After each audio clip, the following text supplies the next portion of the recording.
ಕೊಟ್ಟಿರುವ ಹೆಣ್ಣು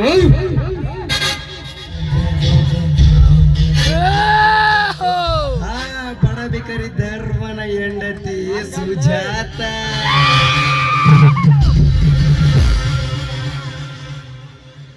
ಸೌಂದರ್ಯದ ಸಂಪತ್ತನ್ನು ಹೊಂದಿರುವ ಸುಜಾತಳನ್ನು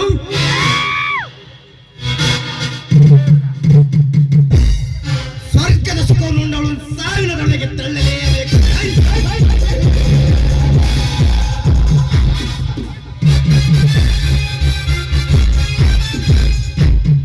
ನನಗಿರುವ ಮಹಾದಾಸಿ ಏನೆಂದರೆ ಈ ಊರಿಗೆ ಧರ್ಮಾಧಿಕಾರಿ ಆಗಬೇಕೆಂಬುದು. ಈ ನನ್ನ ಆಸೆಗೆ ಅವನಾದರೂ ಎದುರಾದರೆ ಅವನನ್ನು ಸ್ವರ್ಗದ ಹಾದಿಡಿಸಿ ನಾನು ಧರ್ಮಾಧಿಕಾರಿ ಪಟ್ಟಕ್ಕೆ ಏರಲೇಬೇಕು.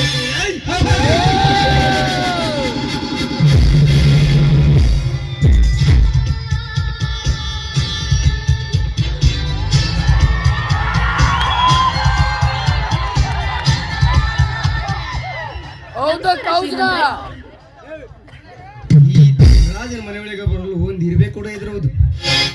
ಅಂತದ್ರಲ್ಲಿ ನನ್ನ ಅಪ್ಪನ ಇಲ್ಲದ ಒಳಗಡೆ ಬಂದಿರುವಲ್ಲ ಯಾರು ನೀನು? ನನ್ನ ಹೆಸರು ಕವಿತಾ ಅಂತ. ನ್ಯೂಸ್ ಪೇಪರ್ ಅಲ್ಲಿ ನೀವು ಕೊಟ್ಟ ವರದಿ ನೋಡಿದೆ, ಹಾಗೆ ತುಂಬಾ ಇಷ್ಟನೂ ಆಯ್ತು. ಹಾಗಾಗಿ ನಿಮ್ಮ ಹತ್ರ ಮ್ಯಾನೇಜರ್ ಆಗಿ ಕೆಲಸ ಮಾಡೋಣ ಅಂತ ಬಂದೆ.